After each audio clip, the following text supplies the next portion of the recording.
I mean, we were hitting shots and making smart decisions, except for that hybrid from the ball above your feet lie, and it just wasn't working. You hit a ball right up the fairway, whatever you think is gonna be great, and then it, ends up somewhere else. Or you hit a ball where you think you need to on the green, and it just doesn't go. It's just, so that's just golf. I mean, a lot of times you're gonna play the most sound decisions you can possibly make, and it's still just not gonna work out. It's just not, and that's the hardest thing about it. I'm good for the rest of the day. I don't have anything else going on today. Yeah. Did you have to be done at 5:30? It got canceled. I had a like a baseball dinner thing. It got canceled. So Got it. free.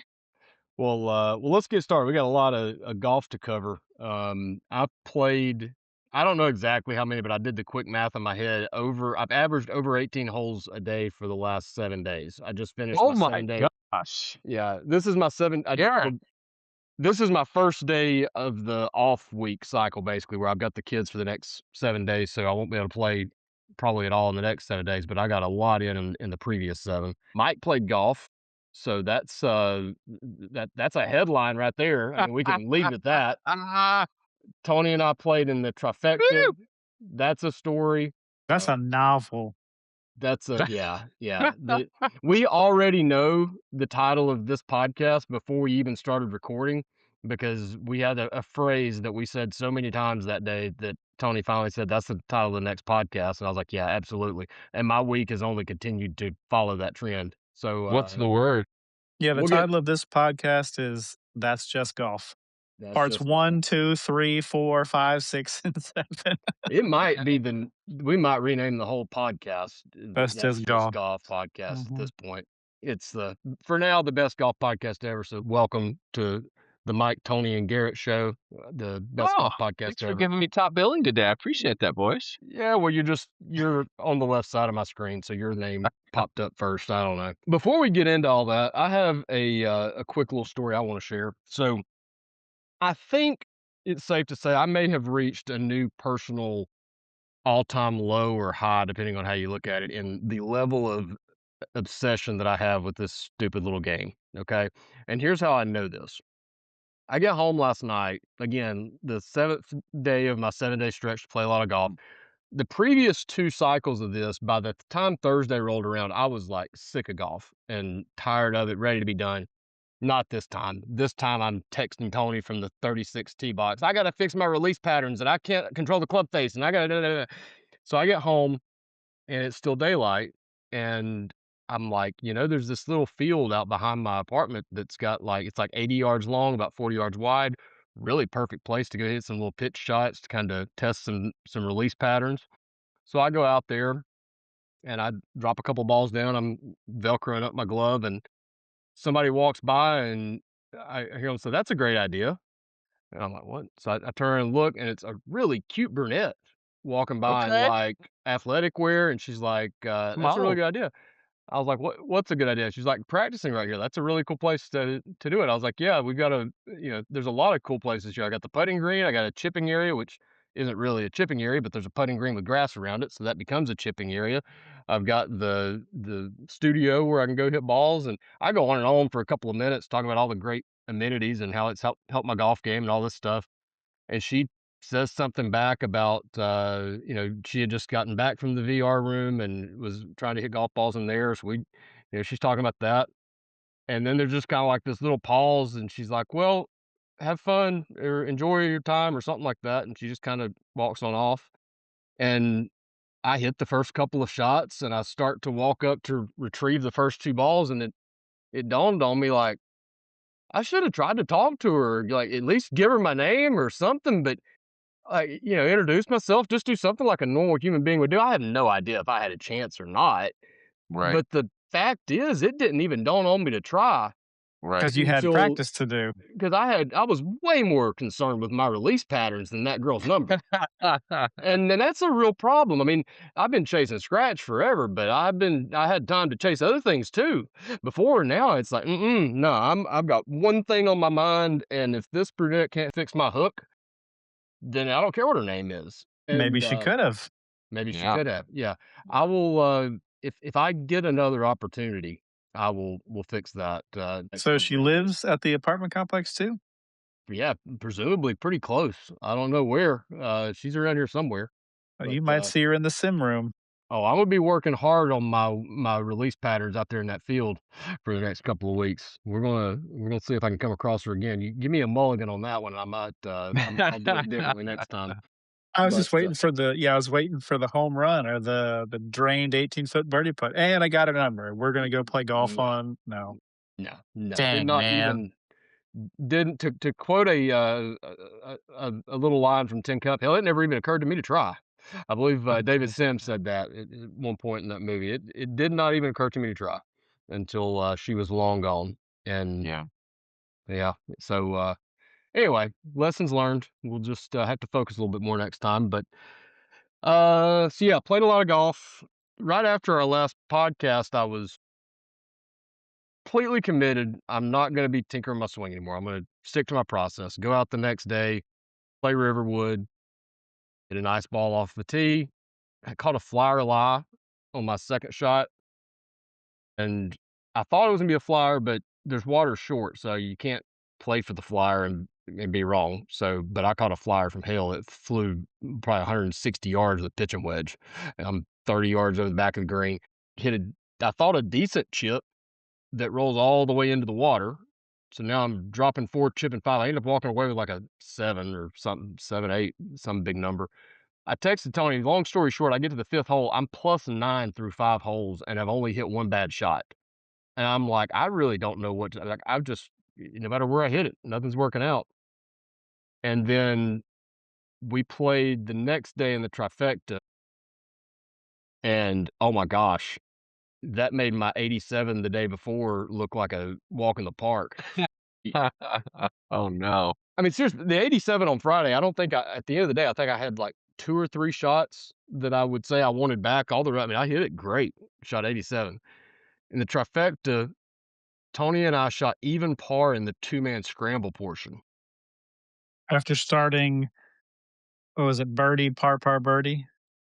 2 And under 2 forward. every hole had a really good look at a birdie putt. Like, Mm. birdie putts are just like grazing the edge. So we're like, okay, we got this. It's gonna be great. Yeah. And we shot an even. The guys we were playing with shot a 5 under on that scramble or something like that, I think it was. And if you had asked, this was kind of the theme of the whole day. So to recap, for those who didn't see the last episode, the Trifecta it's a 27-hole golf course, and it's each 9 is a different format. You've got a scramble, a best ball, and a modified alternate shot. So anyway, 3 different 9s, 3 different formats, and we drew the first format to start with the scramble. Typically, in those 3 formats of scrambles, your best chance to have a low score, right?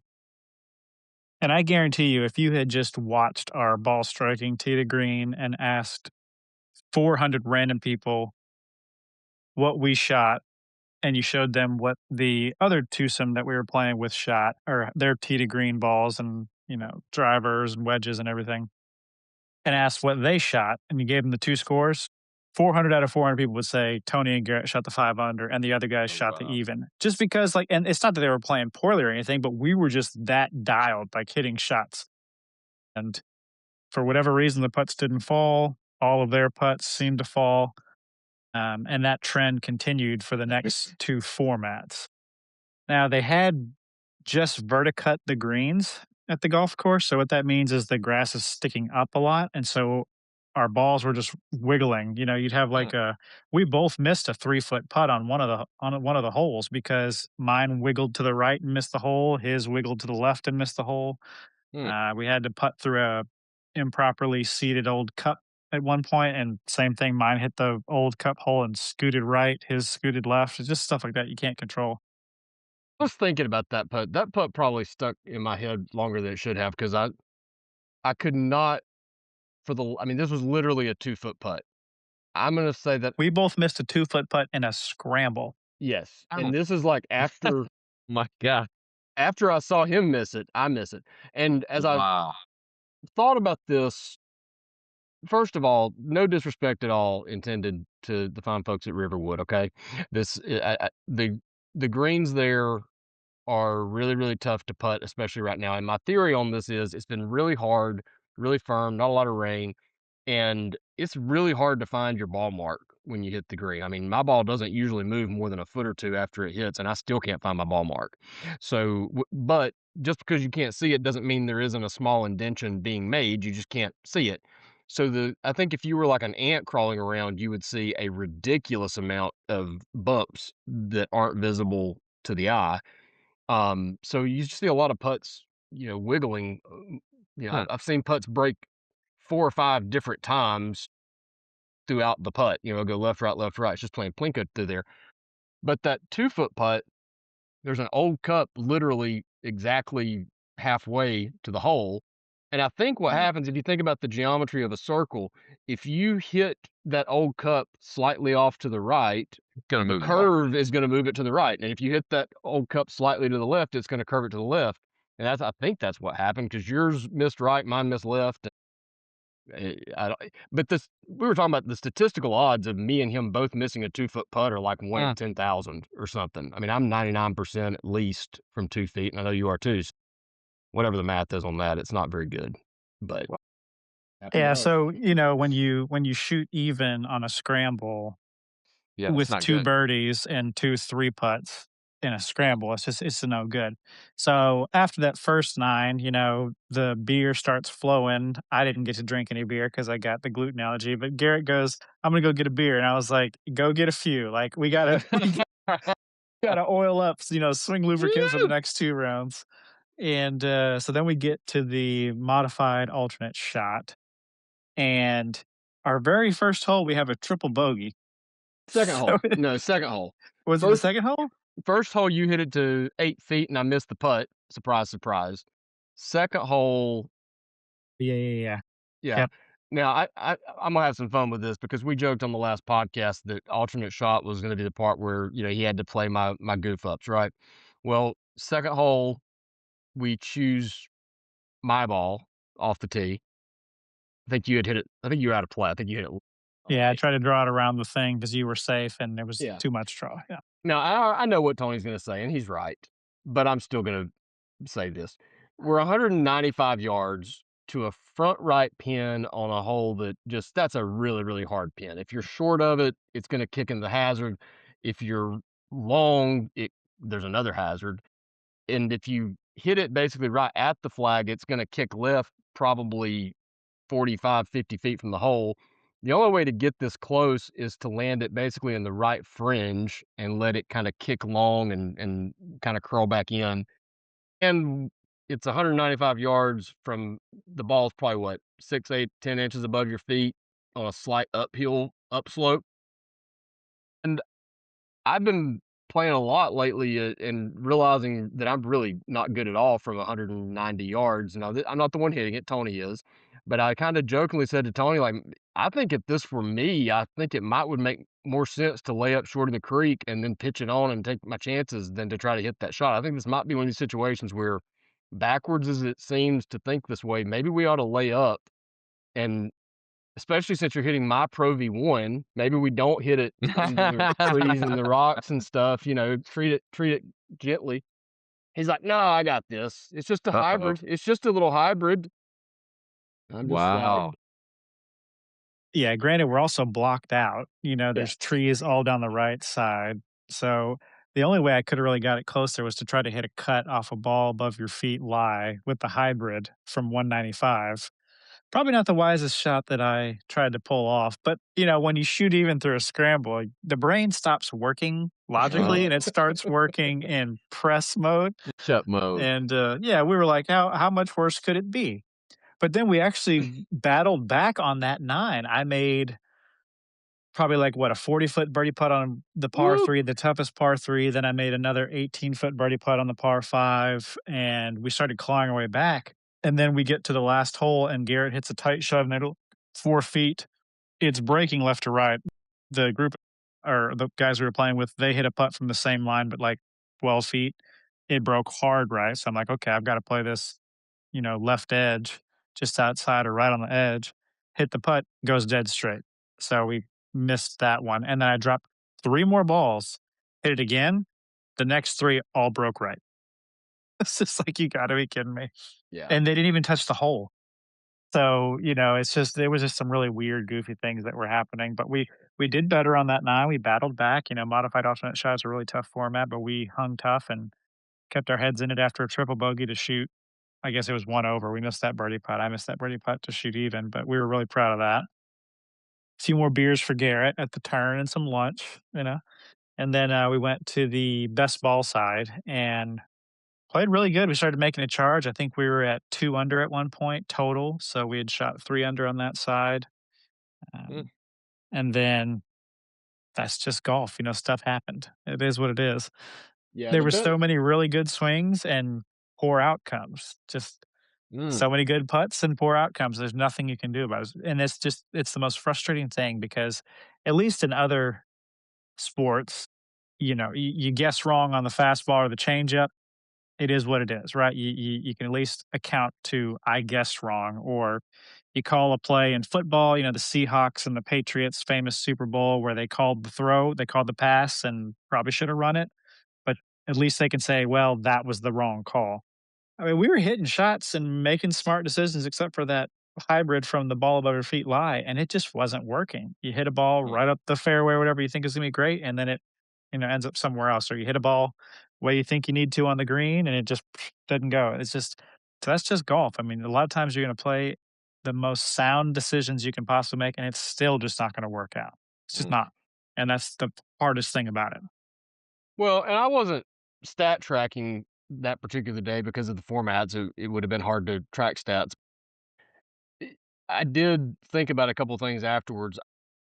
27 holes of golf, and I hit one shot all day long that I was like, "Oh, that sucked." That was when I chunked the 2 iron on 4 or 5, whatever on deer. I just that I hit terrible shot there. Other than that, I didn't hit a single shot in 27 holes that I felt like was a bad shot. They weren't all A plus, but they were all B minus or better. Like I'm totally fine with that shot. I lost one ball off the tee with a driver because I tried to drive a 350-yard dogleg right, impossible to just Tony was in the middle of the fairway, so I took a shot at it. Other than that, didn't miss a driver all day long. Hit my irons great. Tony putted great. Tony hit the ball really well most of the day. You kind of got a little squirrely at a couple of places during I guess, the start of alternate shot. You were struggling with the drivers a little Mhm. bit. But other than that, I mean, we hit it tee to green. I mean, and but it was one of those days too where we would hit our shot and we'd think we were gonna be 6 feet. We get down there and we're 20 feet. Mm. And we'd be when we did get an 8-foot putt, it had 3 feet of break to it or some crazy crap like that.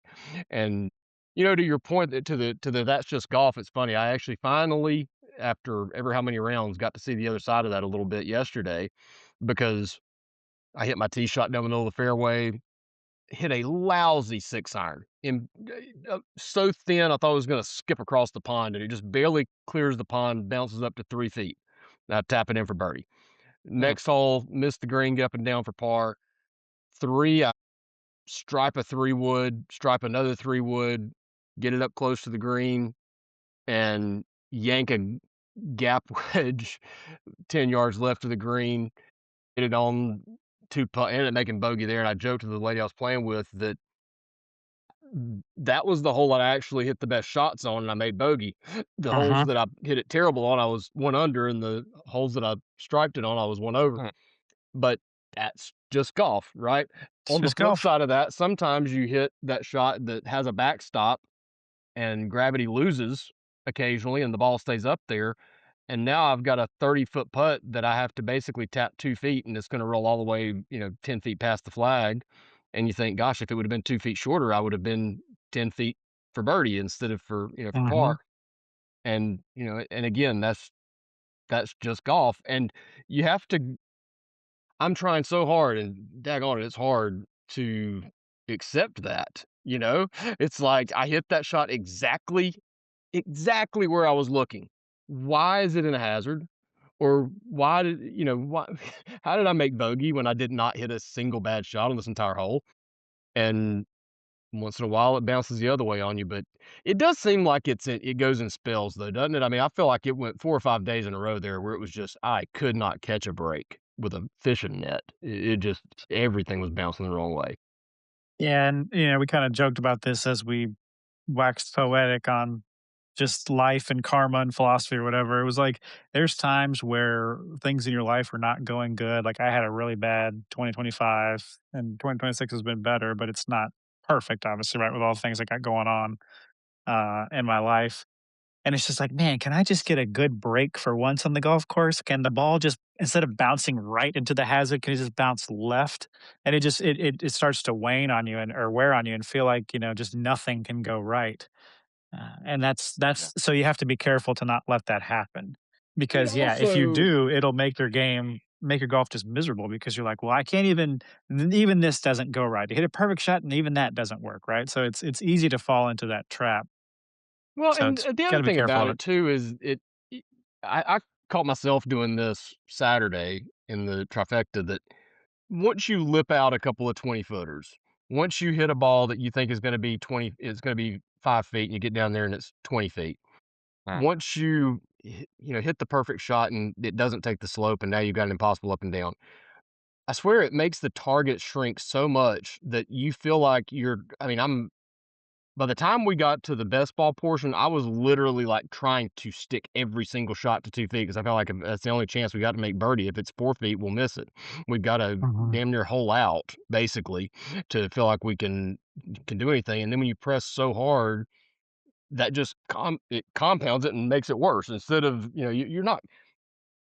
When that one round, I think that was 9 over through 5. I texted Tony when I made the turn and said I'm going to shoot 30 on the back nine. I shot 49 on the front, and I'm like I'm going to shoot 30 on the back. Mm. And I was joking later. Clearly, if I had the ability to just turn it on and shoot 30 at will, I wouldn't have just shot 49. I it's sometimes you just that makes it worse. I think that's how you turn. Well, it's another story I'll get to. That's how you turn what should have been an 81 into a 90. Well, and it's again, it's one of those games where it's exhausting too because you can see people who clearly are not as skilled, right? They're oohing and awing over your driver, or they're oohing and awing over your wedges and your irons, and yet they're beating you, hitting worm burners, right? So it's just one of Mm. those things where it doesn't always make sense, and the logic, the math doesn't math always. Where like you can be highly skilled and still not score how you feel you should have, right? And that's just the game we chose to play. It is what it is. You see That's that in just sports golf. all the time. Hmm. That's why you play the game. On Hmm. paper, you guys should, be near the top. You see that in all types of sports. What the Dodgers on paper should win, they should go Hmm. 162-0. They got $100 million more. They spend $100 million more than the team below them, but yet they're still going to lose 60 games. They may win Yeah. 100, but they're still going to lose 60. So you never know. That's why you play. And we're not sitting here trying to like complain or whatever. We're just trying to hopefully Yeah, give we some are. empathy. That's No. basically my purpose. That's why I'm I get trying to on here is so somebody has to listen to me complain about all the things that didn't go my way that should have. so hopefully, other golfers can relate to this and be like, "Oh yeah, I've had those rounds," and just understand you're not alone. And the best thing you can do is try to shake it off and just say that's just golf. And hopefully you get some better breaks in the future. Just play the best golf you can, make the best decisions you can, wise decisions, and hit it as best as you can. Make the right reads and hope the putts fall because that's all you can do.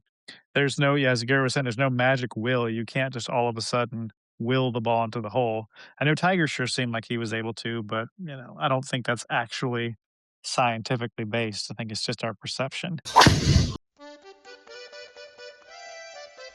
Free falling. That's a bird.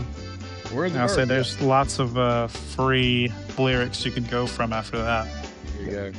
Are you Well, guys drinking? I got a Sealbach here. This looks like it's all whiskey. It's not all whiskey. It's only about half whiskey and half champagne.